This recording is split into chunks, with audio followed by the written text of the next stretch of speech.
Today we are fortunate to have Sharon Stroshine, Northeast Area Director from Senator Johnson's office, to share with you the work that is happening with FASD in Washington. Very much. Thank you for inviting Senator Johnson to be part of your group today. I do have some comments from him, if you would indulge me, that I would like to read to you.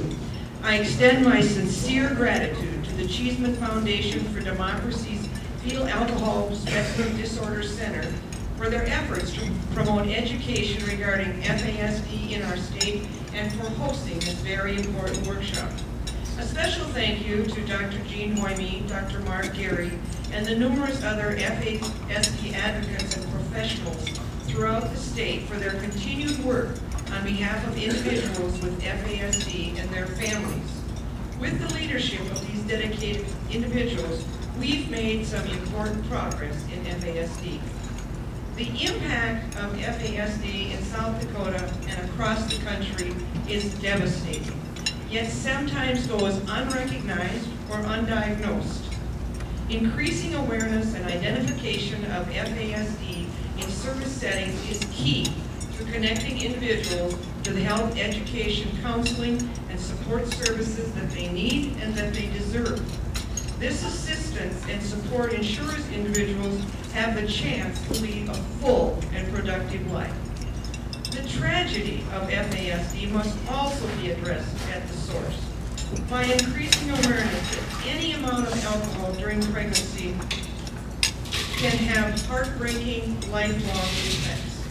We must increase efforts to reach out to all women of childbearing age and connect them most at risk to treatment and counseling services. I have long supported efforts to put an end to this entirely preventable and destructive disease. I am pleased to have reintroduced the Advancing FASD Research, Prevention, and Services Act, which aims to improve the surveillance, the identification, and the prevention of FASD through improved support services to be available to FASD-affected individuals and their families.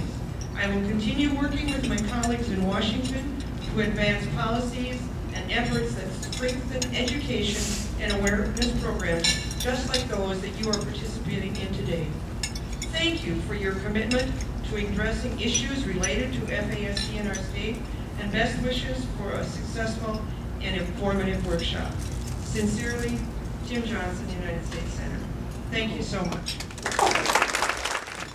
As I stated before, we wanted to take the opportunity to explain the federal allocation and how it is being spent. For example, one of the greatest events is that we are able to provide this training to you free of charge. And we will continue to provide free training as long as the funding is there. So I'm going to ask Nancy to come up and explain to you what the grant goals are. Our grant started approximately October of 2009, maybe even a little bit earlier than that.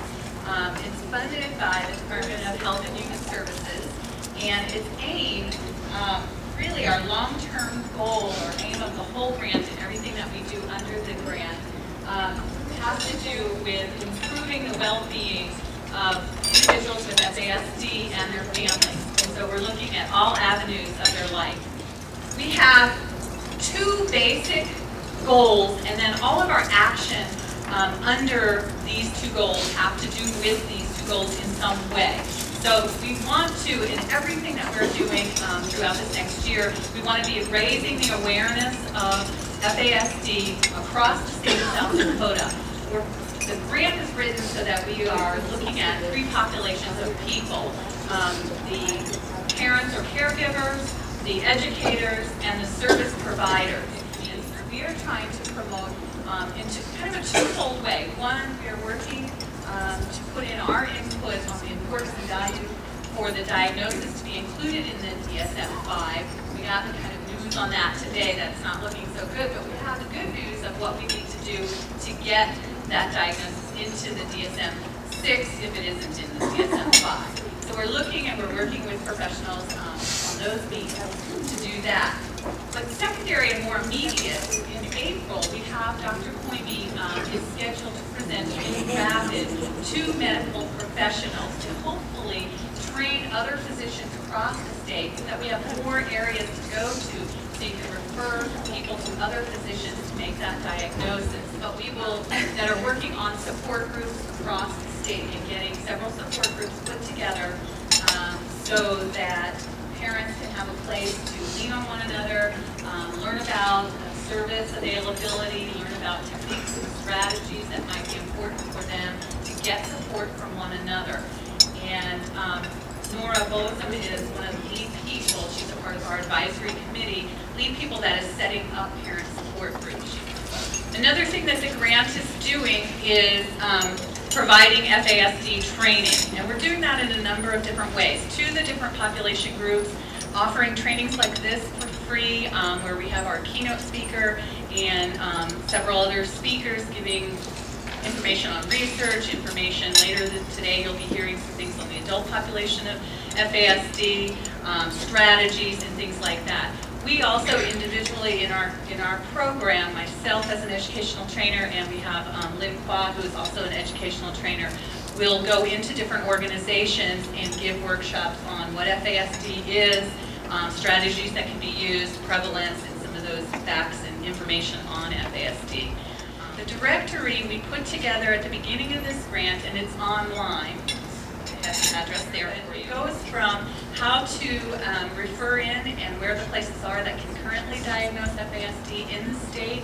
It also has listings that are listings for services, where you can get screenings and referrals, where you can get perhaps providers that may have some experience and expertise with FASD across the state.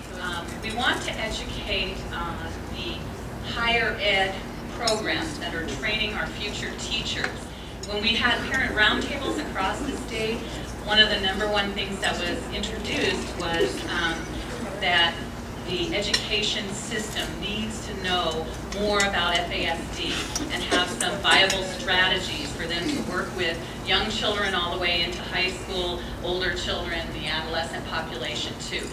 And then the last goal for our grant is working with the state legislators to make some policy changes. And you heard from Dr. Hoyme and from Dr. Elliott about how we need that diagnosis in the DSM so that we can have that multidisciplinary team of people to diagnose. We also need the medical profession to be trained throughout the state so we have more places to access a diagnosis. So those are the grant action plans. That's what we're working on. And so we hope that we have your help in learning more about it this afternoon. Thank you.